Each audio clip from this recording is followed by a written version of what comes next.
Good day, children. Let's talk about the condition of agriculture between 1947 to 1991. Being the agrarian economy, the agriculture sector is needed top priority because the government and the nation would both will succeed only by making this sector successful. First of all, we'll do the importance of agriculture in India. Why we had to keep a more focus on the agriculture during this period. The first very point in case of importance of agriculture is the contribution to GDP. Now let's see how agriculture contributed to GDP. In our first 5-year plan or in our 5-year plans, the sector was given the priority, especially the first 5-year plan, that was 1951 to 1956. This sector was given preference.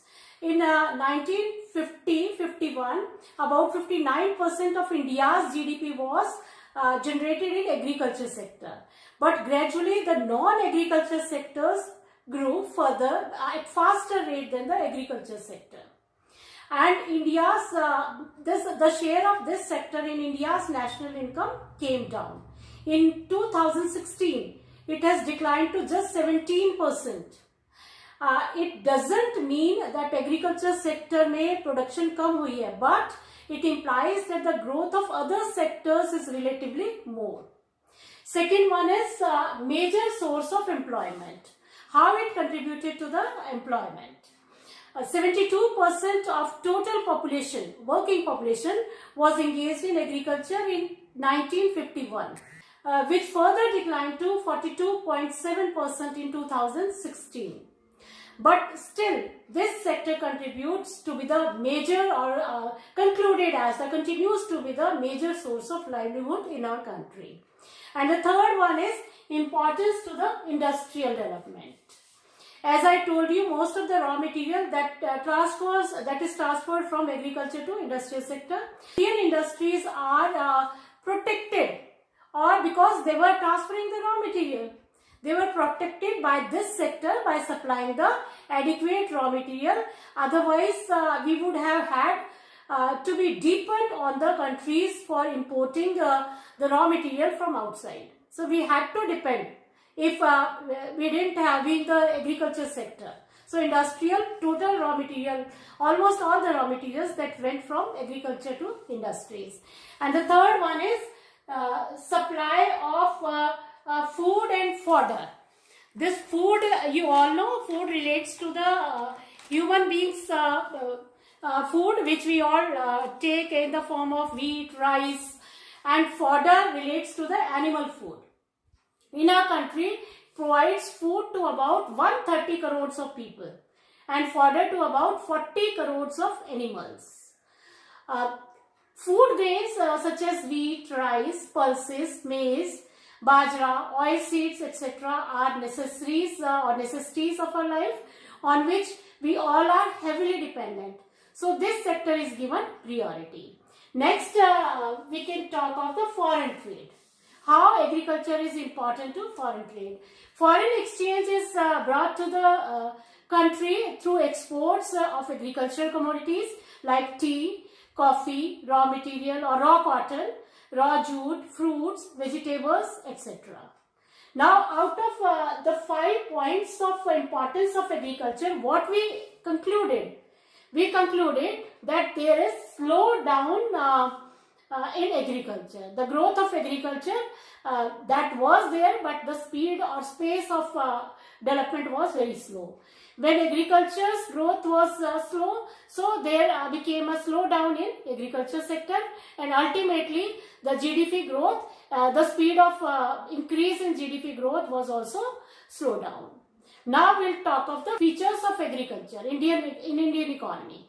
The first very feature is share of agriculture in employment and GDP. Actually, अगर हम present की बात करें तो only 42.7% of the population lives with only 17% of the total income of the country in agriculture. Secondly, it is the single largest sector It is the biggest sector for the livelihood point of view. It is also the biggest private sector. It is the only occupation which carries no burden of individual income tax. So this is how agriculture has the share. If we talk of the unorganized sector, it accounts for more than 90% share in the total unorganized labor force. That is 39.8 crore people are employed in unorganized sector. We can also say that it is the biggest unorganized sector of the economy. Next, if we talk of the agriculture feature, next feature can be fluctuations in agriculture output. Today, even 60% of the net crop also dependent on agriculture. But still, this sector is considered as the gamble of monsoons because the nature determines the level of agricultural production. So its total output is subjected to fluctuations. So this is a very important feature, what we call as fluctuations, because we all are almost dependent on agricultural people. They are dependent on the rain. Next feature we can describe as the disguised and seasonal unemployment. In this sector, there is seasonal nature of agricultural activities. A large number of farmers do not get employment for 3 to 4 months in a year. Similarly, a number of farmers, though working on the field, do not make the additional contribution. This kind of unemployment is known as disguised unemployment, where number of people are more working as requirement is less. Next feature, we have the low level of productivity. In India's agriculture sector, we find both per hectare productivity and per worker productivity are much below the levels of developed countries. So these are the features. Again, I am revising them. The first feature we discussed as the share of agriculture in employment and GDPF, or we can say gross domestic product at factor cost. And then we have single largest sector in the economy. Most share is of unorganized sector. 90% share in the total is of unorganized labor force. Then there are fluctuations in agricultural output. As I told you that even 60% of the net cropped area dependent on rainfall. Then there is disguised and seasonal unemployment, and we have the low rate of productivity in our country in agriculture sector. Now we'll discuss the problems of Indian agriculture. If we talk of the problems, the first very problem is heavy dependence on agriculture. As I told you, most of the population, 72%, they are dependent on agriculture. So second one is if we talk of the population, we know, as I told you, that more than half of the population is still in agriculture, working in agriculture. That is why the priority has been given. Secondly, a defective land revenue system.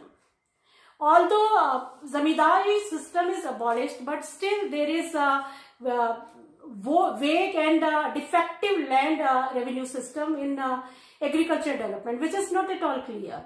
The cultivators have to pay high rent to the landlords and is subject to frequent ejectment by the landlord. That is, tenant is जो tenants की property है वो छीन ली जाती है. All these could not increase the incentive and confidence on the part of the cultivators. So no provisions could be made for permanent settlement of land or permanent improvement of land. The next we have the problem of small sized holding. बहुत छोटे छोटे टुकड़ों में जमीन है लोगों के पास. Most of the farmers' land holdings are not only extremely small, but they are also fragmented. Fragmented means जगह जगह आपकी बिखरी हुई हैं into a number of tiny plots. They carry out only with labor intensive techniques. अब आप देखिए दो टेक्निक्स होती है, labour intensive, capital intensive. For the growth of the economy both are required, but the person chooses the which gives him the minimum cost. But still in agriculture, the people are dependent on labor intensive techniques. Small and scattered holdings make use of modern machines like tractors, threshers, etc. Next problem before us during this period is lack of institutional credit. Institutional credit mean जहां से लोगों को पैसा मिलता था, जहां से farmers अपना काम आगे बढ़ाने के लिए कुछ भी एग्रीकल्चर इम्प्लीमेंट या टूल या कुछ खरीदने के लिए, जमीन खरीदने के लिए पैसा लेते थे.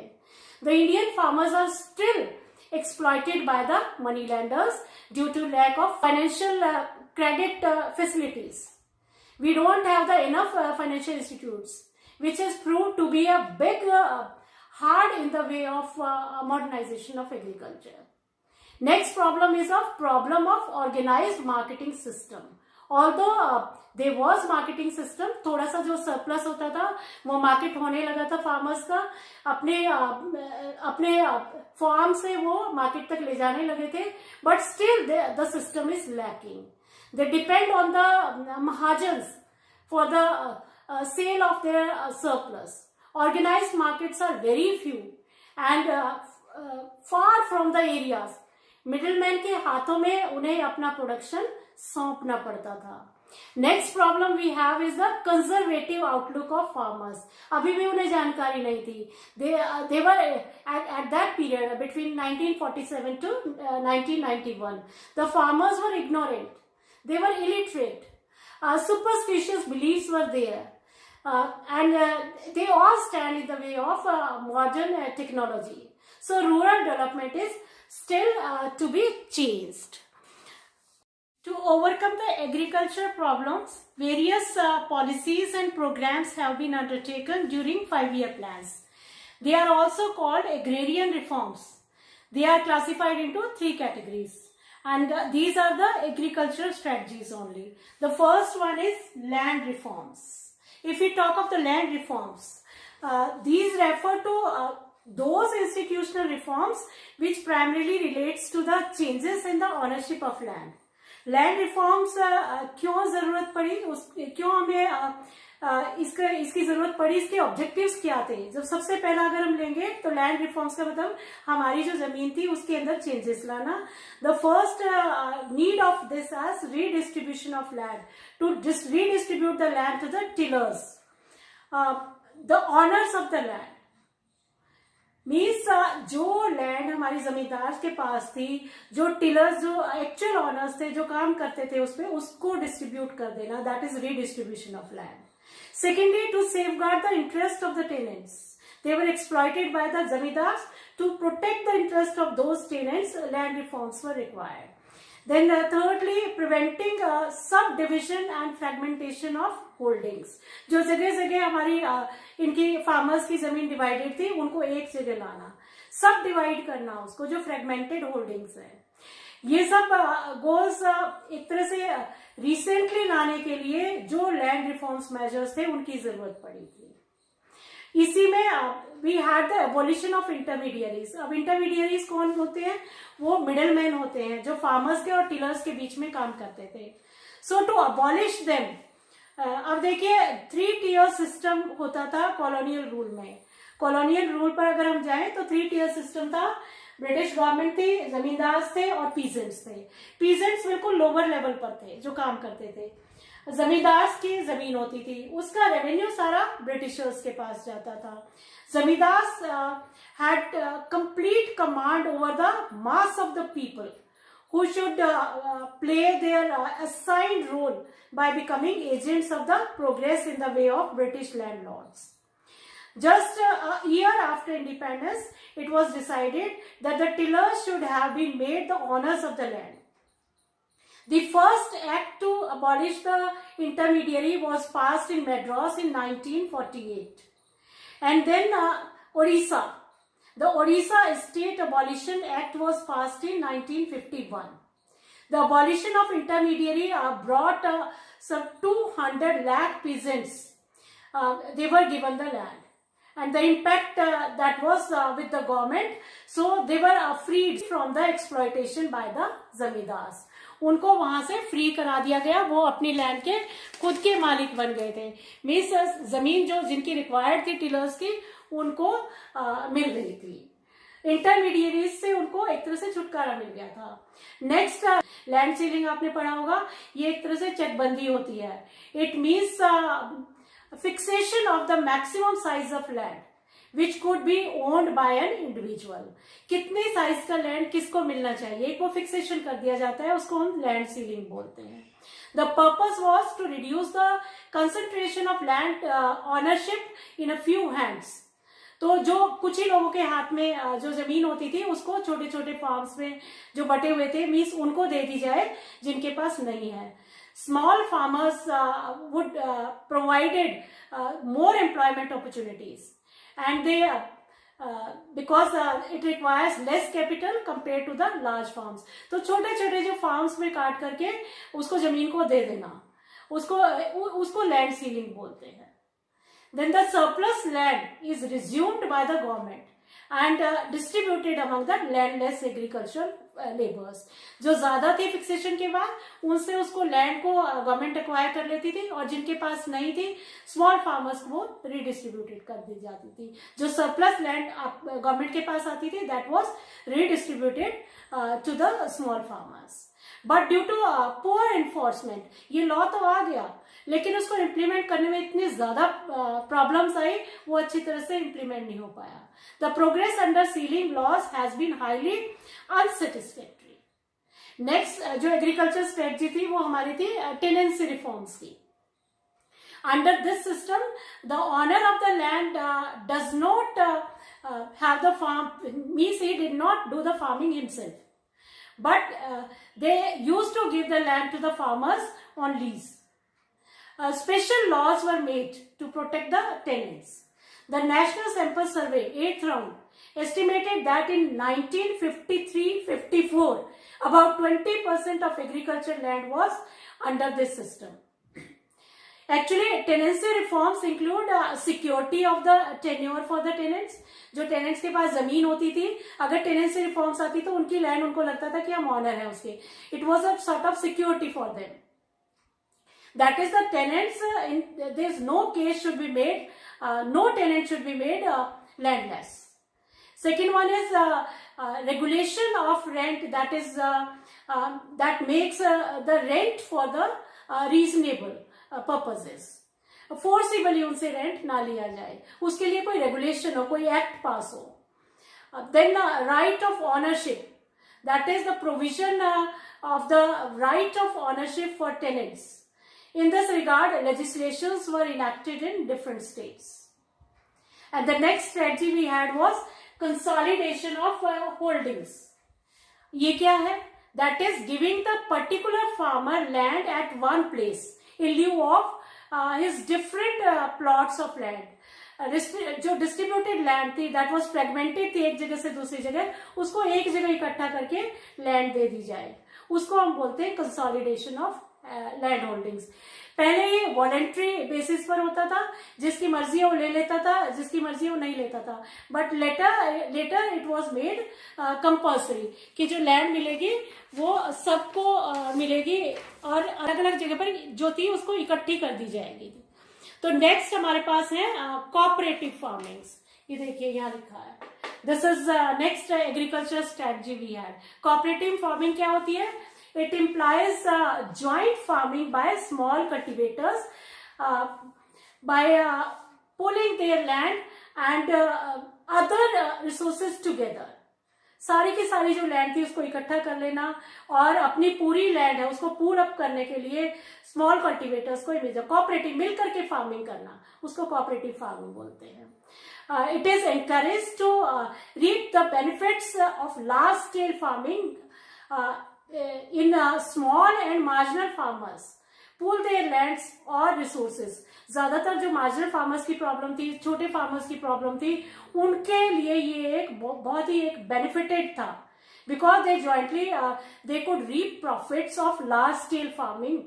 Agriculture can be planned on और मोर सेक्रीफाइस बेसिस।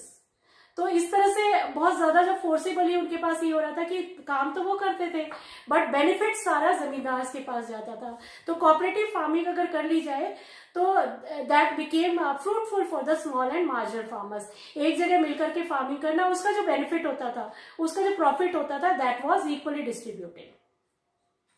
बट अब इसमें उसके लिए उनको फाइनेंशियल हेल्प की भी जरूरत थी, जैसे अब सुटेबल टेक्निकल असेसमेंट की भी जरूरत थी, seeds, fertilizers, but the progress is still very slow, disappointing. ये स्टार्ट तो हुआ बट सक्सेसफुल इतना नहीं हो पाया, क्योंकि कोई भी पॉलिसीज अपनी कंट्री में शुरू तो हुई इस पीरियड में but the implementation was totally डिससेटिस्फैक्टरी।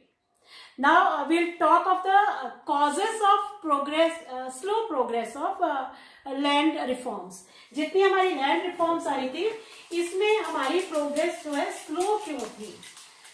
Why it could not be speed up?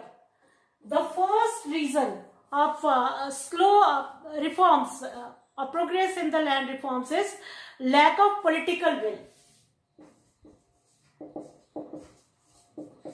Political will means the interest which could have been taken by the politicians, that was not there, that was not satisfactory. Secondly, large scale transfer of land by zamindars to their family members.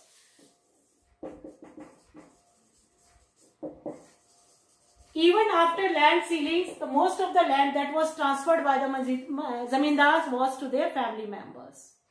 Substantial limits for personal cultivation. Personal cultivation means it was decided that the land could be given to the tenants, to the small farmers, but more emphasis was given that the substantial limit means large limit of land that was given for the preference was given for the personal cultivation. And the next one is large scale transfer of land by zamindars to their relatives. Even the family members, I told you, relatives were also included. Inadequate proof of tenants. Tenants को जमीन तो मिल गई but कोई proof नहीं था, वो ये नहीं कह सकते थे कि हमारे पास जमीन है। Then problem of voluntary surrenders. Generally land hearts force जो आपके land owners थे या जिनकी जमीन थी, they were forcing the tenants to surrender. तो जो जमीन उनको मिली थी वो जबरदस्ती उनसे छुड़वा ली जाती थी, उनसे ले ली जाती थी। And these were the causes of low progress of land reforms. Hurriedly I am revising: lack of political will, substantial limit for the personal cultivation, then large scale transfer of land by the zamindars to their family members, inadequate proof of tenants, and then problem of voluntary surrenders. Forcibly they had to surrender their land.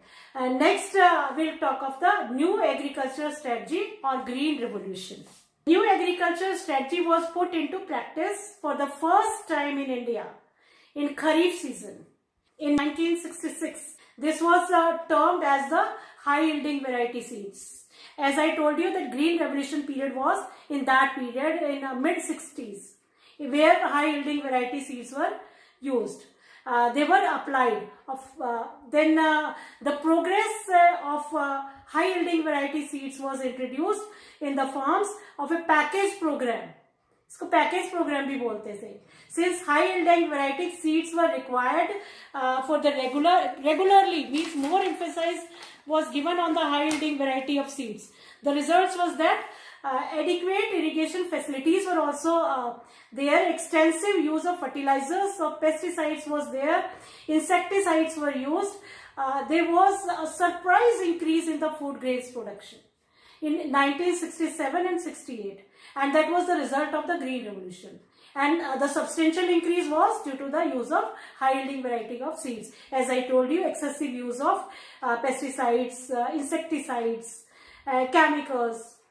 So the economists termed this rapid increase in production as green revolution. If we talk of the meaning of green revolution, the term green means crops and revolution means large increase. Harit Kranti. These terms taken together means large increase in crop production. Green revolution in India refers to the large increase in production of food grains due to use of high yielding variety of seeds in the mid 60s, and this is the full definition of green revolution. M.S. Swaminathan is the popular or propounder of green revolution, which includes well-marked improvement in food grains production, sustainable over a longer period of time. Secondly, to increase the productivity due to introduction of new agricultural technology. Two phases of green revolution were there.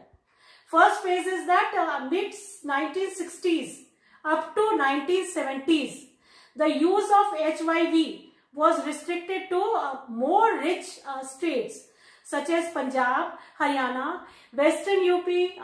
Further, the use of HYV seeds benefited the wheat growing regions only. इस stage में जो wheat था उसकी productivity बहुत तेजी से हुई थी और बहुत ज्यादा इंक्रीज हुआ था wheat production.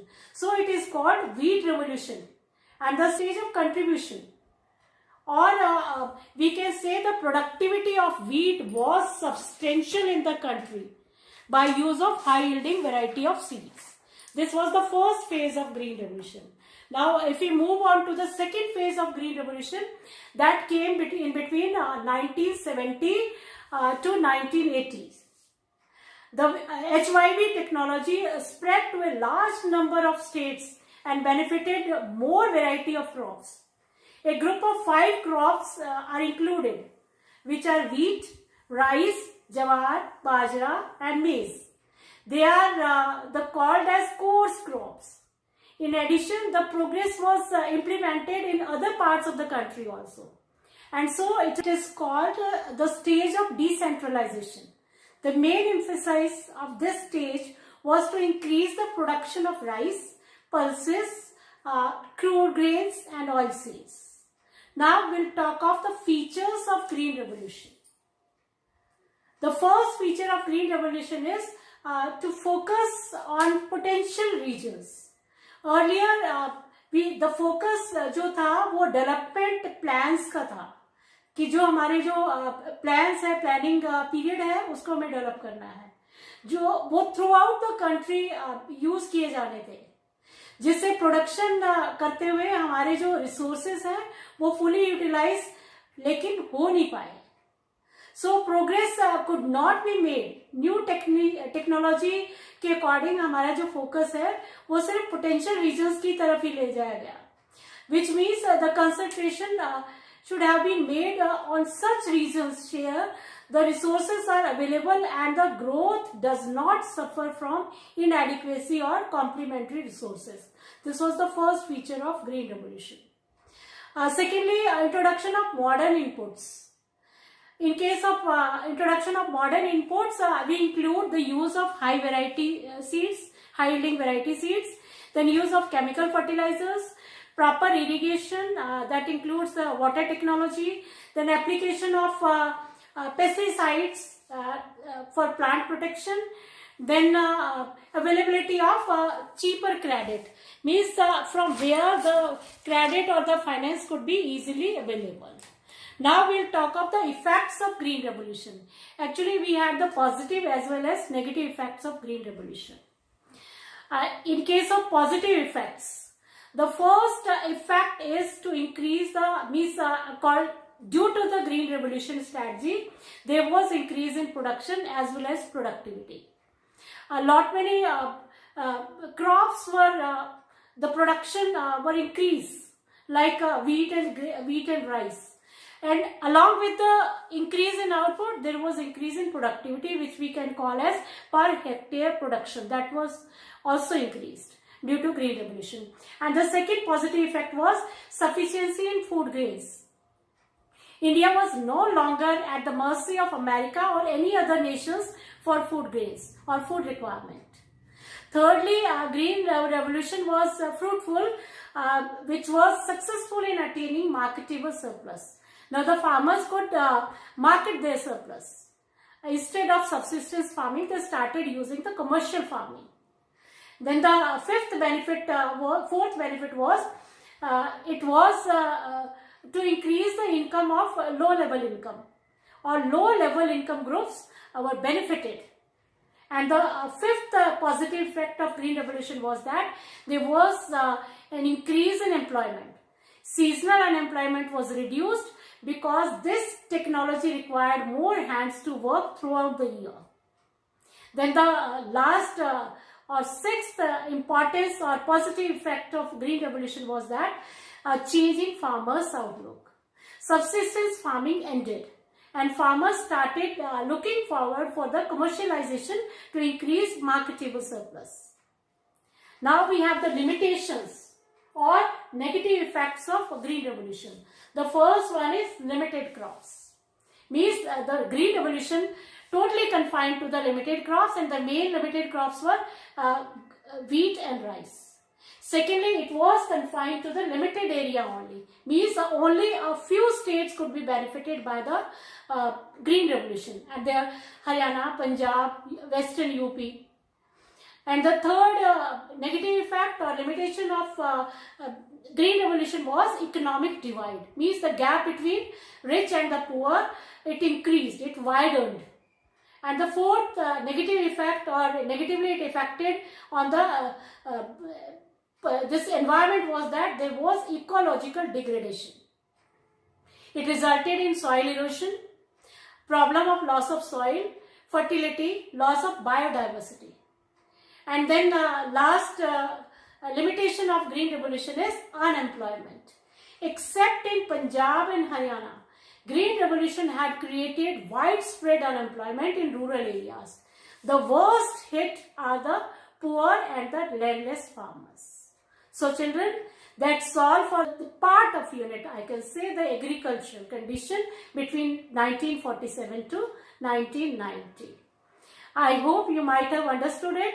If still you have the problems, you can ask me on my personal number. Thank you very much.